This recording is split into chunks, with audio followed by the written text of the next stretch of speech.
Marjorie Taylor Greene of Georgia is one of the very few members of Congress who cares at all. She just led a delegation to the jail where many of these defendants are now being held. She joins us now with a report on what she saw. Congresswoman, thank you so much for coming on, for doing this. So what was your impression of the conditions that these protesters are being held in?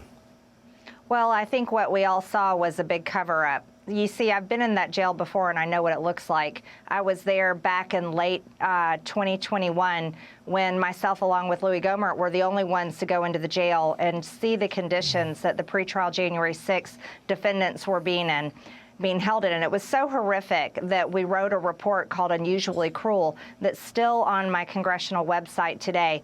Well, we finally were allowed to go back in after demanding another visit from the mayor's office for over a year.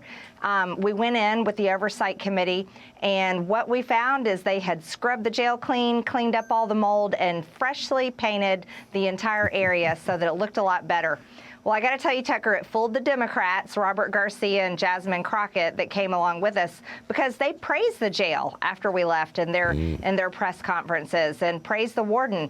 But I guess since they're so new in Congress, they didn't know the history that this jail has and how many Democrats in Washington don't like the jail either.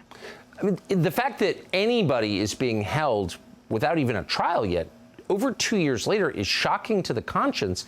Did the Democrats in the delegation seem stunned by that? It doesn't seem like an American thing to do.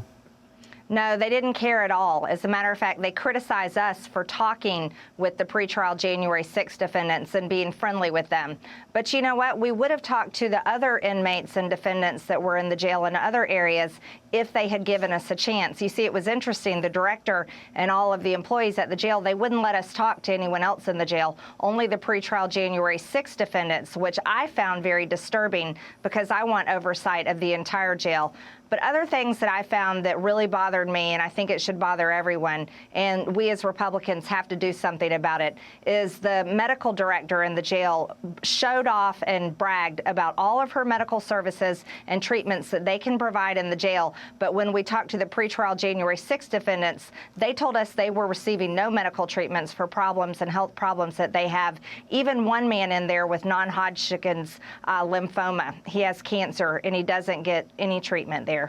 It's really an atrocity. I don't think you need to be a Republican or a Democrat to care about civil liberties and human rights, and really appreciate your calling attention to this consistently over the years. Marjorie Taylor Greene, thank you. Yeah, thank you. Subscribe to the Fox News YouTube channel to catch our nightly opens, stories that are changing the world and changing your life. From Tucker Carlson Tonight.